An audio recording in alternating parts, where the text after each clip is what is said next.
Here's a polished YouTube voiceover script based on your article. It is written in a natural documentary style with a dramatic but balanced tone. Title: Mao Zedong's Secret Mission to Moscow, the Alliance That Changed History. In December 1949, just months after proclaiming the People's Republic of China, Chairman Mao Zedong embarked on a 10-day train journey to Moscow. His mission was clear: secure Soviet financial support, military assistance, and most importantly, a new alliance with the Soviet Union.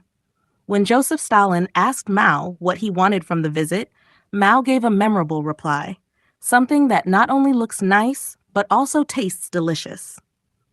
Behind those simple words lay one of the most important diplomatic missions of the Cold War.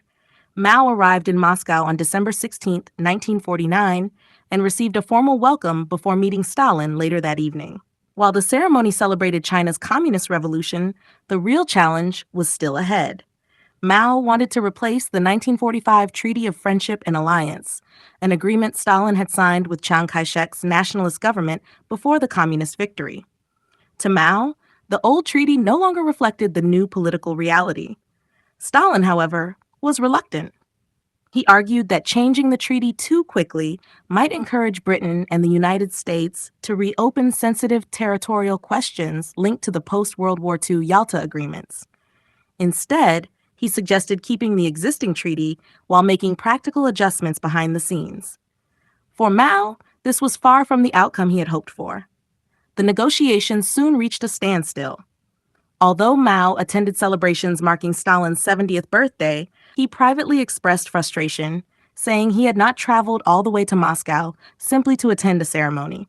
Despite later stories suggesting Stalin ignored Mao completely, historical records show that Mao was welcomed and met Stalin immediately after arriving.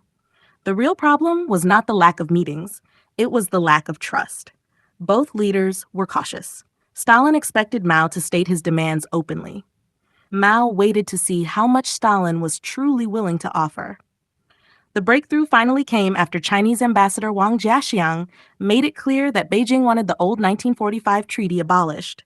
On January 2, 1950, Mao publicly declared that the main purpose of his visit was to negotiate a new treaty, secure Soviet loans, and strengthen trade relations. That same evening, senior Soviet leaders Vyacheslav Molotov and Anastas Mikoyan met Mao with authority to move negotiations forward. Mao proposed 3 possible solutions, making it clear that his preferred choice was a completely new alliance. Soon afterward, Premier Zhou Enlai arrived in Moscow to join the talks. Formal negotiations then began, covering mutual defense, Soviet military rights in Manchuria, the future of Port Arthur, trade, and financial assistance. The discussions continued for more than 3 weeks. Finally, on February 14, 1950, the Treaty of Friendship, Alliance, and Mutual Assistance was signed. The agreement committed both countries to a 30-year alliance. The Soviet Union extended China a credit worth $300 million over 5 years. It also agreed to return the Chinese Changchun Railway, Port Arthur, and Daren to full Chinese control over time. China, in return, reaffirmed its recognition of the Mongolian People's Republic. Mao left Moscow with the alliance he had traveled thousands of kilometers to secure, but only after weeks of difficult negotiations and political compromise. The treaty publicly presented 2 communist nations as equal partners. Behind closed doors, however, the negotiations revealed a different reality. The Soviet Union remained the senior power, carefully controlling the pace and terms of cooperation, while China's new revolutionary government worked patiently to gain recognition as an equal.